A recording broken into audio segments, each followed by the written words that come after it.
ओनो शिवाय, जय श्री राम, हर हर महादेव। आज की वीडियो में मैं बाबा भोलेनाथ के एक ऐसे भक्त के विषय में आपको बताऊंगा जो भक्त इतने प्रबल हुए कि बाबा भोलेनाथ ने उनको अपने गणों में शामिल किया और महान गणों में शामिल किया। गण का मतलब क्या होता है वो आपको आगे की वीडियो में पता चलेगा। आपको पता चलेगा कि कैसे बाबा भोलेनाथ अपने भक्तों पर कृपा करके उन्हें उच्च पदों की प्राप्ति करवाते हैं।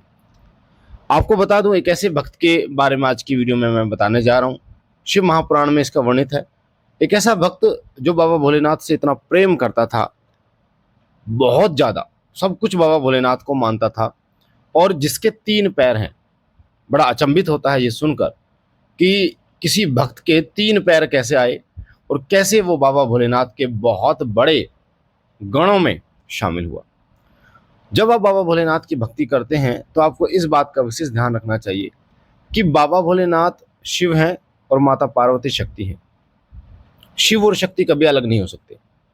और अगर आप भी केवल शिव को ही मानते हैं, आप भी केवल महाकाल को ही मानते हैं, माता पार्वती को नहीं मानते या महाकाली को नहीं मानते, तो ये आपकी बहुत बड़ी गलतफहमी है।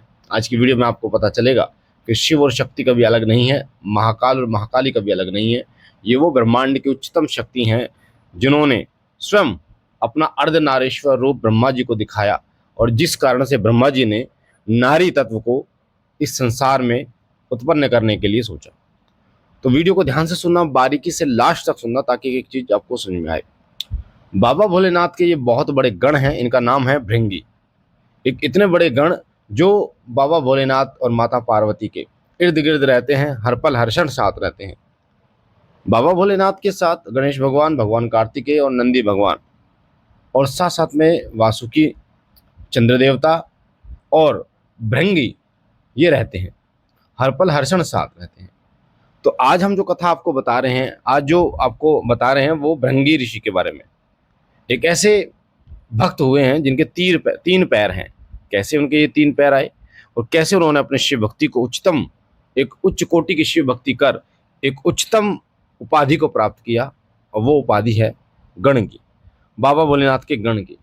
बाबा भोलेनाथ के गणों में वीरभद्र भी आते हैं, नंदी भगवान भी उनके गणों में आते हैं और सर्वप्रिय हैं, और उन्हीं में एक हैं भृंगी ऋषि।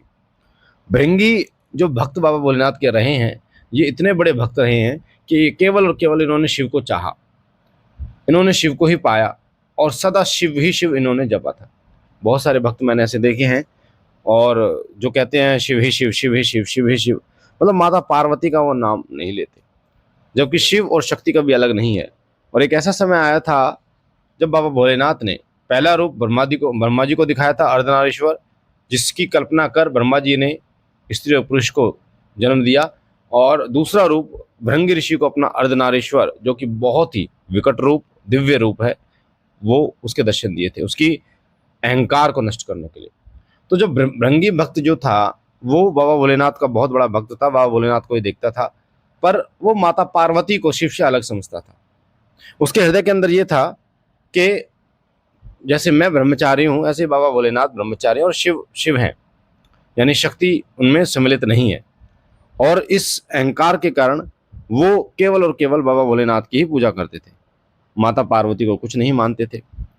एक समय की बात है जब भृंगी ऋषि कैलाश पर्वत पर गए, तो उन्होंने बाबा भोलेनाथ की परिक्रमा देने के लिए सोची।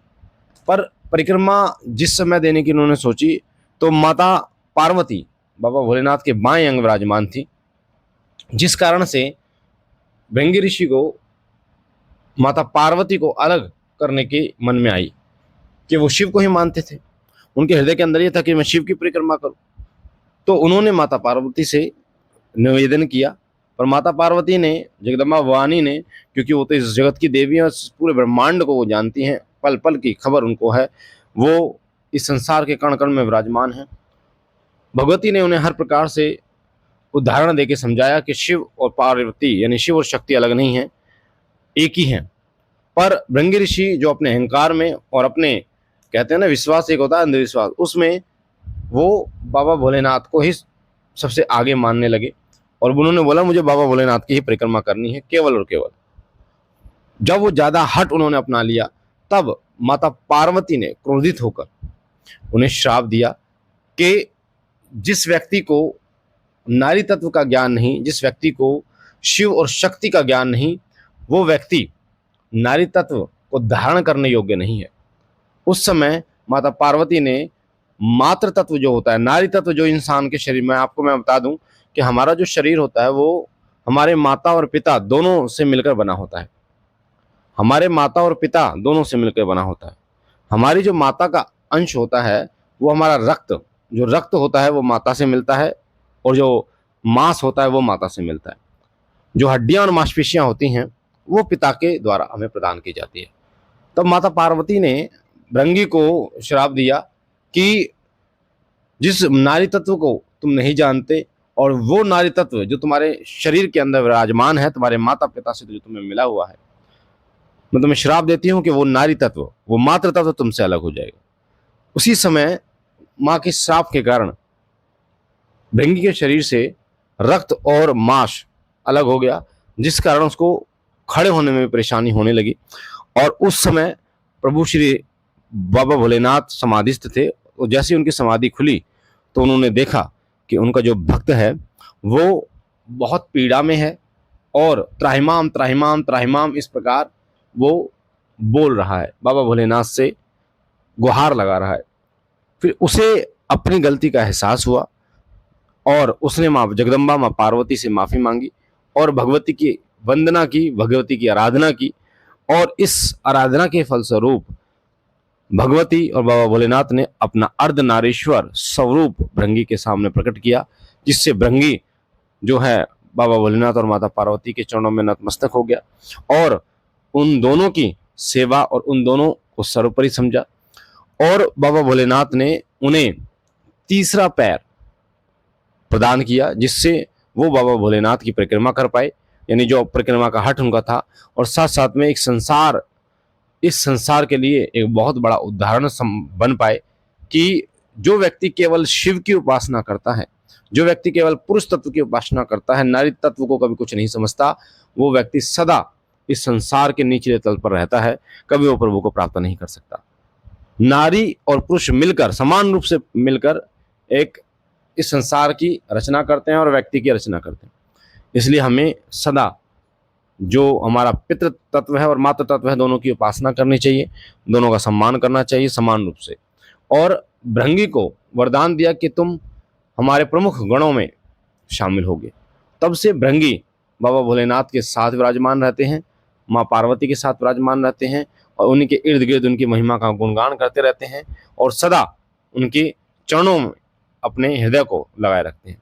तो ये थी एक भक्त की बहुत ही सुंदर व्याख्या जो मैंने आपको बताई, बहुत ही सुंदर, गणों में शामिल होने की, एक उच्चतम कोटि की उपाधि प्राप्त करने की व्याख्या, कि कैसे भृंगी ने बाबा भोलेनाथ और माता पार्वती की सेवा आराधना करके उच्च कोटि का पद ग्रहण किया और इस संसार के लिए एक बहुत बड़े उदाहरण बने। तो अगर आप भी बाबा भोलेनाथ की पूजा करते हैं, आप भी अपने हृदय के अंदर महाकाल को दबाए हुए हैं कि मुझे महाकाल चाहिए, तो साथ साथ में आपको बता दूं कि महाकाली को कभी मत भूलना। अगर आप बाबा भोलेनाथ की सेवा करते हैं तो माता पार्वती की सेवा जरूर करना। श्री सिद्धपीठ शिव शक्ति धाम, जो धाम का नाम है बाबा जी और भगवती की कृपा से, वो धाम का नाम बाबा जी ने प्रदान किया, माँ पार्वती ने शिव शक्ति, यानी शिव और शक्ति।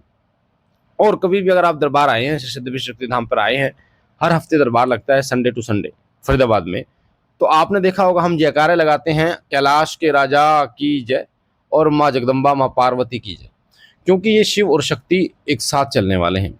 जो व्यक्ति शिव की उपासना करता है, शक्ति की उपासना उसको जरूर करनी चाहिए।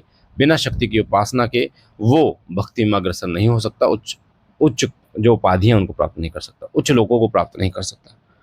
मुझे आशा है ये जानकारी आपको बेहद पसंद आई होगी। पसंद आई तो चैनल को लाइक करना बेटा, सब्सक्राइब करना, आपके सीधे हाथ में जो लाल कलर का बटन है, साथ ही बेल आइकन पर ऑल पर क्लिक करना, ताकि जो जानकारी हम डालें पूजा पाठ से जुड़ी वो सबसे पहले आपको मिले। बाबा भोलेनाथ, जगदम्बा माँ पार्वती सदा आप पर मेहर करे, सदा आपके साथ रहे। हम मिलते एक नई जानकारी के साथ, तब तक के लिए ओम नमः शिवाय, जय श्री राम, हर हर महादेव।